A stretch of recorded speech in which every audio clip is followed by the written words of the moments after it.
오늘은 한국 영주권이 있는 중국 국적자가 돌아가셨을 때 이분 명의로 남은 상속 예금을 인출하는 데 성공한 실제 사례를 소개합니다. 의뢰인이 돌아가신 남편은 대한민국에 거주하던 중국 국적자였고 이분이 우리나라 은행에 예금이 있었습니다. 그런데 은행이 예금 인출에 중국법이 적용된다는 등의 이유로 예금 인출을 거부했었죠. 의뢰인은 은행에게서 예금 지급 거부를 당하고 해결책을 찾다가 상속 포커스 이전 영상인 중국인이 남긴 한국 상속재산 처리 방법을 보셨고 오경수 변호사에게 상담을 요청했습니다. 이분은 결국 은행에서 상속 예금 전액을 인출하였습니다. 어떤 과정을 거쳤는지 지금부터 설명합니다. 피상속인은 약 20년 전에 한국에 와서 취업을 한 후에 F5 영주권을 취득하고 한국에서 결혼하여 자녀 둘을 낳았습니다. 국적만 중화인민공화국이었지 사실 대한민국 사람과 다름없었습니다. 그리고 중국에는 부모님 두 분이 모두 계셨습니다. 그러다 피상속인은 병을 얻어 투병생활을 하다 돌아가셨습니다. 가족으로는 중국에 계시는 부모님, 의뢰인인 부인, 그리고 두 자녀입니다. 중화인민공화국 계승법에 따르면 이때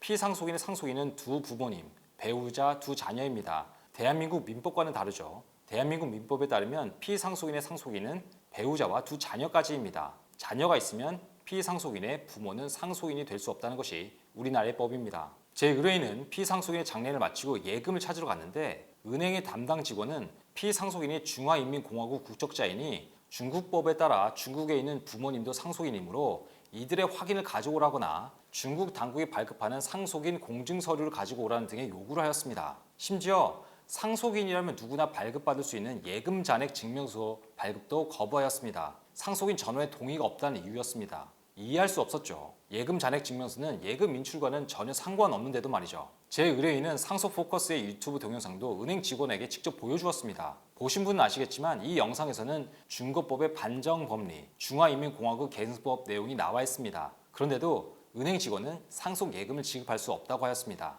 결국 제 의뢰인은 은행을 상대로 상속 예금 지급 소송을 제기하였습니다. 상속 전문 오경수 변호사는 여러 시중은행 중 유독 이 사안에서 문제되었던 은행이 피상속인이 외국인일 때 예금 지급에 소극적이라는 점을 알고 있었습니다. 그래서 은행 창구 직원을 상대로 아무리 얘기해봐도 소용이 없다고 판단했고 의뢰인께 중국법이 아닌 대한민국 법에 따라 은행 예금 찾을 수 있다고 말씀드렸습니다. 이에 의뢰인은 은행에 대한 상속 예금 지급 소송을 결정하셨죠. 상속 전문 오경수 변호사는 은행을 상대로 한 예금 지급 청구 소장에서 대한민국 국제사법과 중화인민공화국의 내국법에 따른 중국법의 결정 그리고 유사한 사안에서 다른 하급심 판례가 어떻게 판단했는지를 들어 은행은 피상속인의 배우자와 자녀에게 은행 예금을 지급해야 한다고 주장했습니다. 그러면서 중국에 피상속인의 부모가 계신지는 전혀 중요하지 않다고도 논증하였습니다. 법원이 소장 부본을 은행에 송달한 이후에 며칠이 지나 은행이 먼저 연락을 했습니다. 제가 소장에 증거로 제출한 서류를 가지고 예금을 이미 지급할 수 있는지를 내부적으로 검토하겠다는 내용이었습니다. 그러면서 혹시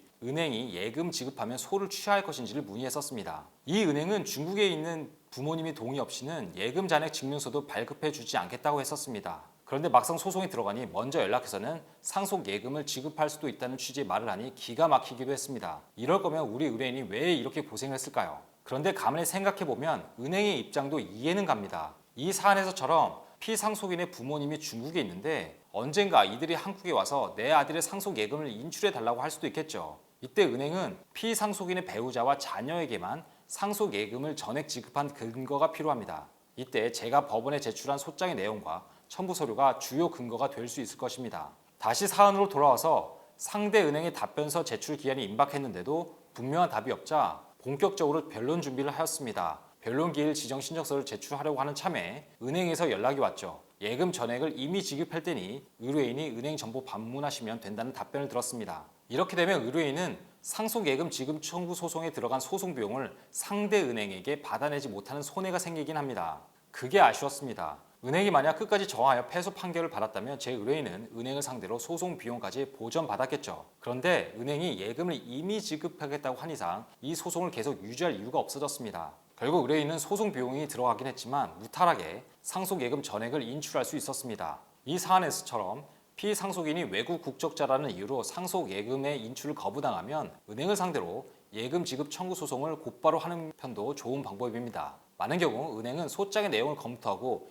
임의지급하겠다고 할 수도 있습니다. 설령 그렇지 않더라도 이 소송에서 충분히 승소 판결을 받을 수 있으니 망설이지 마시고 상속인으로서 권리를 행사하시기 바랍니다. 이번 영상에서는 한국 영주권이 있는 중국 국적자가 남긴 상속 예금을 인출하는 데 성공한 실제 사례를 말씀드렸습니다. 오늘 영상 좋으셨다면 구독, 좋아요, 알림 설정 꾹꾹 눌러주세요. 오경수 변호사의 상속 포커스, 여러분이 궁금해하는 법률 이슈와 확실한 정보로 돌아오겠습니다. 감사합니다.